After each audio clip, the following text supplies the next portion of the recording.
तो बच्चों कैसे हैं सब? बिल्कुल बढ़िया। तो आज हम लोग बहुत इंटरेस्टिंग टॉपिक पे डिस्कस करेंगे जो कि अभी आप लोगों के दिमाग में पूरी तरह से चल रहा है कि किस तरीके से कम समय में सिलेबस को कवर किया जाए, क्योंकि अभी की जो परिस्थितियां बनी है इसलिए हमेशा से लॉकडाउन रहा है, पूरे साल लॉकडाउन रहा, आप लोग अच्छे से स्कूल कॉलेज नहीं कर पा रहे थे और उसके बाद ऑनलाइन क्लासेस चली है। उसकी वजह से क्या है कि बहुत ज़्यादा चीज़ पढ़ नहीं पाया है बच्चों ने।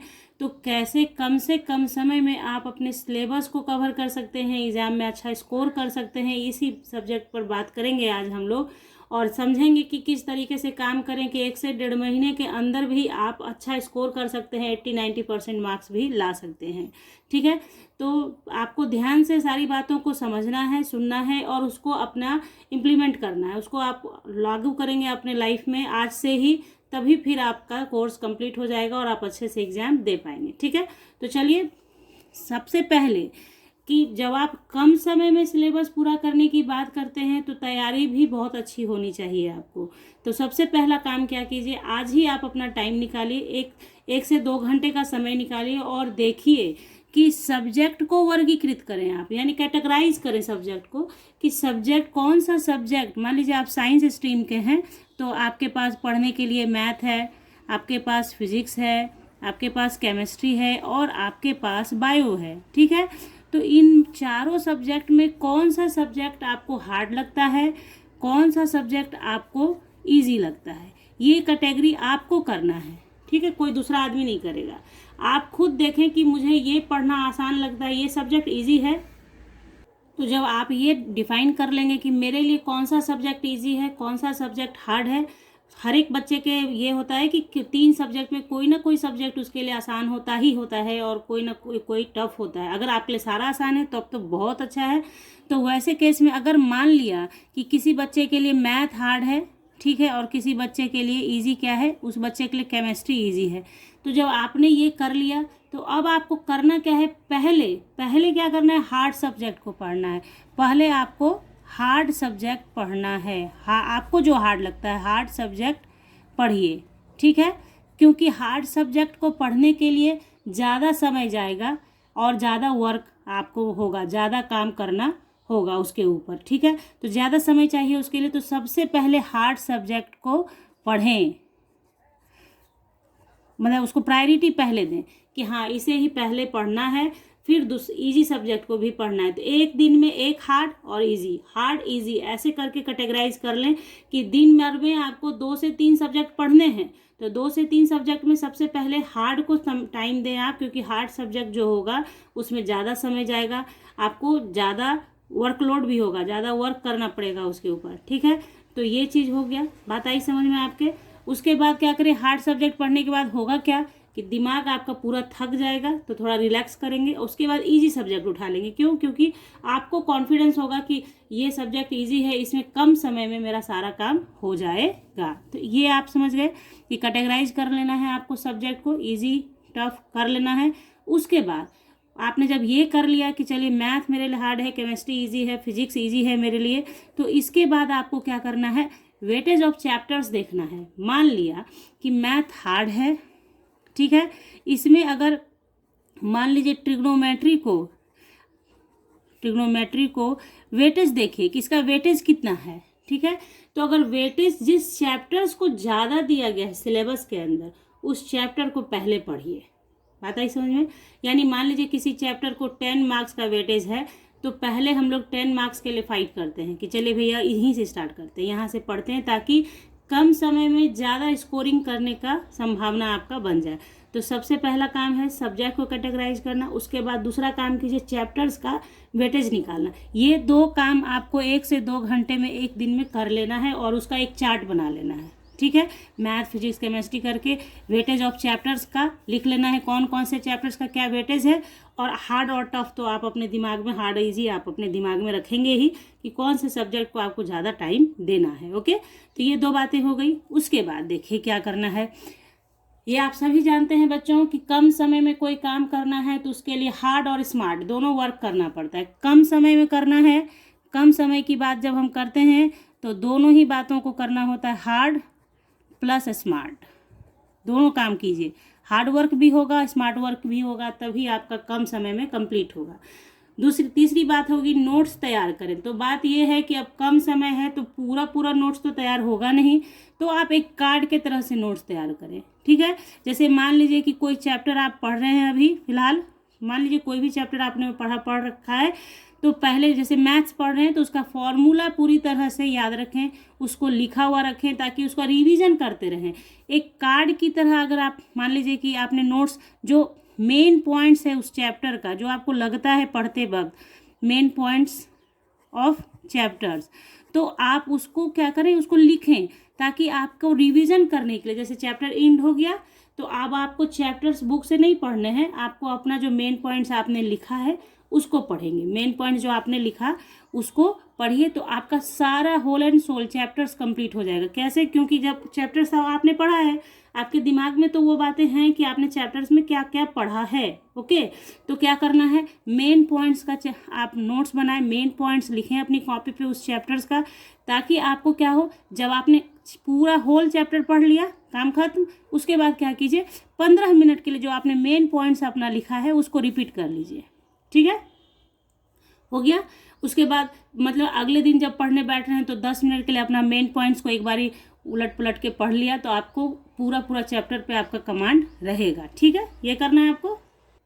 तो देखिए मेन पॉइंट्स बनाने का तरीका है, या तो आप अपनी कॉपी पे किसी पे लिखें या उसको कार्ड की तरह लिखें, मतलब छोटा छोटा चीट के टाइप का, मतलब चीट मतलब समझ रहे हैं आप, पेपर का छोटा छोटा टुकड़ा टाइप का बना लें उस चैप्टर्स के लिए मेन पॉइंट्स लिखें, उस चैप्टर वाले पार्ट में घुसा के रख दें बुक्स के अंदर, ताकि जब आप चैप्टर खोलें तो वो मेन पॉइंट्स वाले कार्ड्स आपको दिखें। ठीक है, तो इस तरीके से भी कर सकते हैं, मतलब आपको जैसे कंफर्टेबल हो, जिस तरीके से आपको लगता है कि मुझे ऐसे पढ़ना अच्छा लगता है वैसे करें, ताकि आपको पढ़ना है, आपको जैसे आसान लगे वो काम करें आप। ठीक है, लेकिन ये करें ज़रूर, ये बहुत फ़ायदेमंद चीज़ है बच्चों, क्योंकि ये एट द लास्ट मोमेंट जब जिस दिन आप एग्ज़ाम देने जाओगे ना जिस सब्जेक्ट का, उस दिन भी ये चीज़ आप पढ़ लेना, नोट्स निकाला अपना और एक बार रिविज़न कर लिया, क्योंकि एग्जामिनेशन में आजकल गैप भी कम दिए जाते हैं तो आपको बहुत ज़्यादा टाइम नहीं होता है पढ़ने का, तो नोट्स तो होना ही चाहिए आपके पास, चाहे वो मेन पॉइंट्स का हो या पूरे होल चैप्टर्स का हो। अगर आपने पूरे साल में चैप्टर्स का बना रखा है तो इससे तो बढ़िया कोई बात ही नहीं है।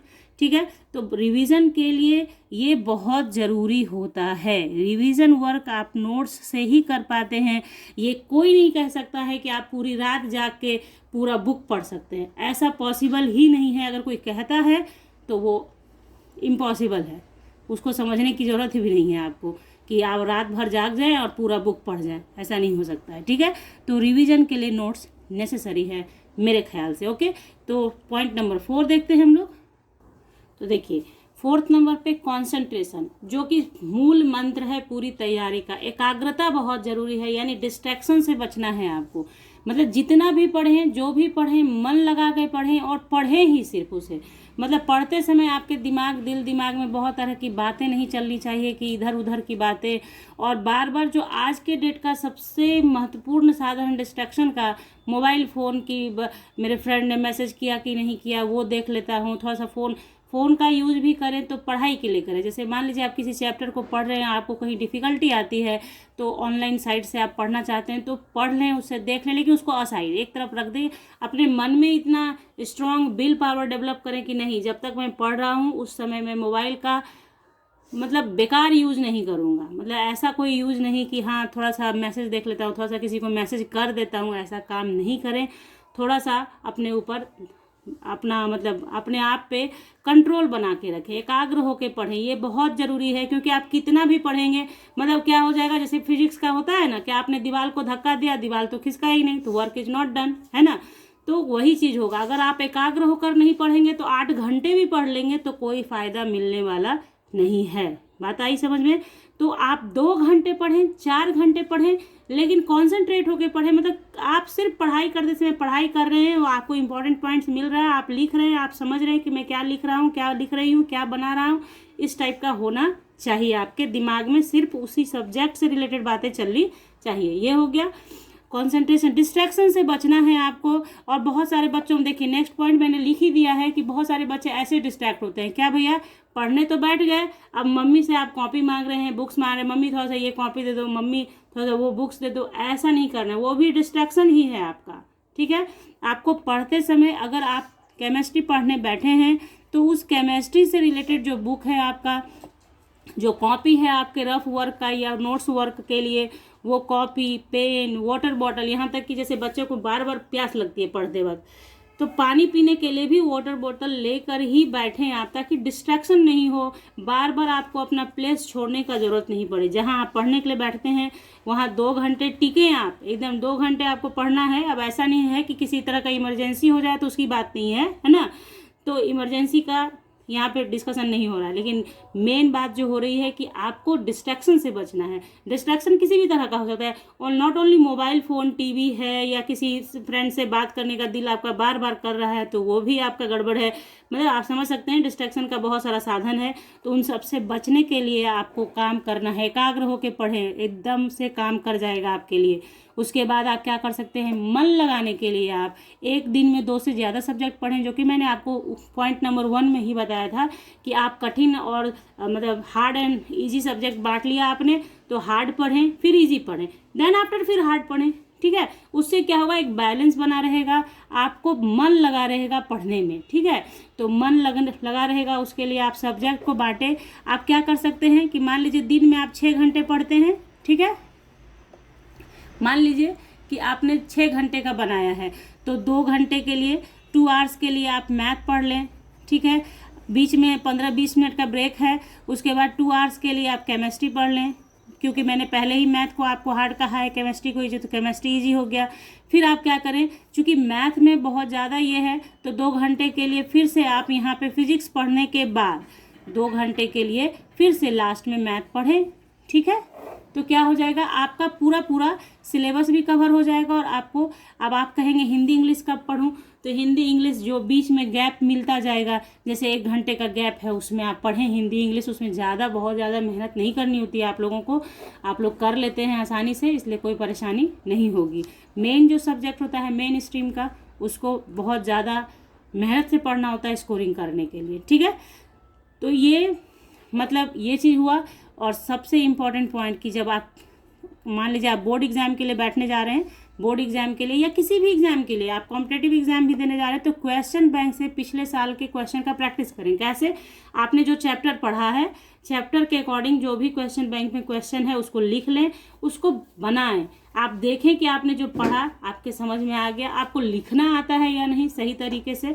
तो क्वेश्चन बैंक से क्वेश्चन का प्रैक्टिस बहुत ज़रूरी है किसी भी एग्ज़ाम के लिए। ठीक है, जैसे आप कंपटीशन का भी एग्जाम देते हैं तो आप क्वेश्चन बैंक जब लेते हैं, यानी जो जिसमें प्रीवियस ईयर के क्वेश्चंस दिए रहते हैं, that is called question bank. तो उसमें आप क्या करें, उससे क्वेश्चन देखें कि आपको कितना आता है उस रिलेटेड चैप्टर से। ठीक है, तो इस तरीके से बहुत सारी ये पॉइंट्स हैं जिसको फॉलो करके आप कम से कम समय में अपने चैप्टर्स को, अपने सिलेबस को कवर कर सकते हैं। ठीक है, अगर इसके अलावा कोई पॉइंट्स आपके दिमाग में आते हैं तो कमेंट सेक्शन में ज़रूर लिखें कि ये भी पॉइंट्स हो सकता है। इसके बाद आप लोगों की ज़रूरत के लिए मैं आपके लिए डे रूटीन और नाइट रूटीन, यानी कुछ बच्चे रात में पढ़ते हैं, कुछ बच्चे दिन में पढ़ते हैं, तो कैसे आप पढ़ सकते हैं इफेक्टिवली, उसके लिए डालूंगी वीडियो। तो उसके लिए कर लेना है फटाक से आपको चैनल को सब्सक्राइब विथ बेल आइकन, ताकि जैसे ही वीडियो डालूंगी नोटिफिकेशन आपको मिलेगा, तभी तो आप देख पाएंगे।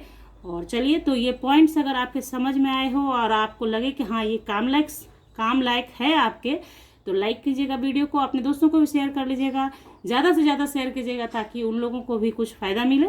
और तो मिलेंगे आपसे नेक्स्ट क्लास में नेक्स्ट वीडियो के साथ, तब तक के लिए bye, thank you, take care, have a nice day.